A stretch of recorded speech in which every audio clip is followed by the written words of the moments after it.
Okay, I'm going to show how to create a custom widget, to put this custom widget on the home page within a course on Canvas.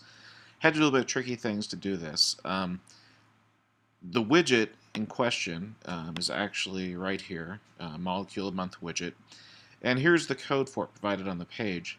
The problem is if I just copy and paste this code into a HTML editor on Canvas, when you go to save it, it strips out some of the stuff. I believe it's a JavaScript that gets stripped out. So you can't simply do that. So my alternative method was to create a separate web page on a separate server and then use an iFrame to put it on here. So to do that, let me jump over to Dreamweaver real quick here. So I use Dreamweaver, but you could use any text editor actually. And all this is just basic HTML stuff that for a standard web page. This is that embed code that I wanted to copy and paste into Canvas. Instead, I put it on this web page, and then I save this just to any web server you have access to. Okay? So that's the first thing I did. It's saved. And if I just go to that page, let me try to pull that up. Here is just that web page. There's the URL for it, and all it is a web page with this widget on it. So then I take the URL for that web page, copy it, and in Canvas, editing the home page and then switching views, I used a simple iFrame command, which is just the iFrame src equals, and then the URL for the page, height and width. And what's going to do is take that web page and put it on this page. Now, one other thing that is preferred, well, let me just save this real quick.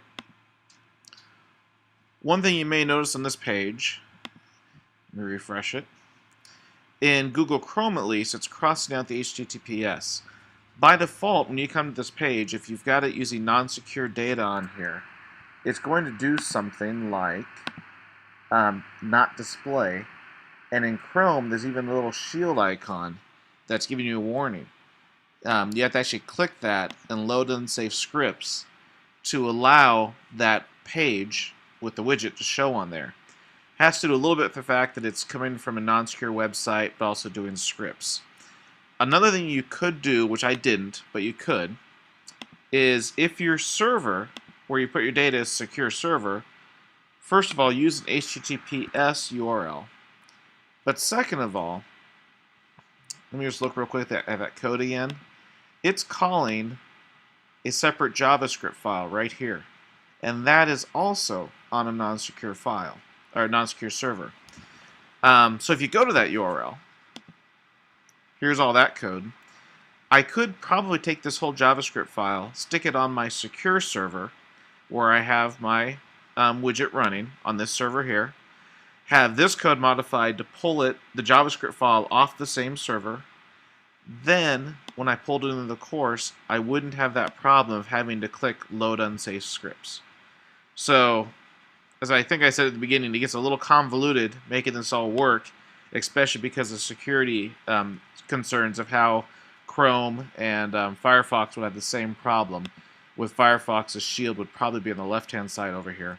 But, as you can see, you do get a working way to pull that widget in then. So, not real elegant, but it certainly does work.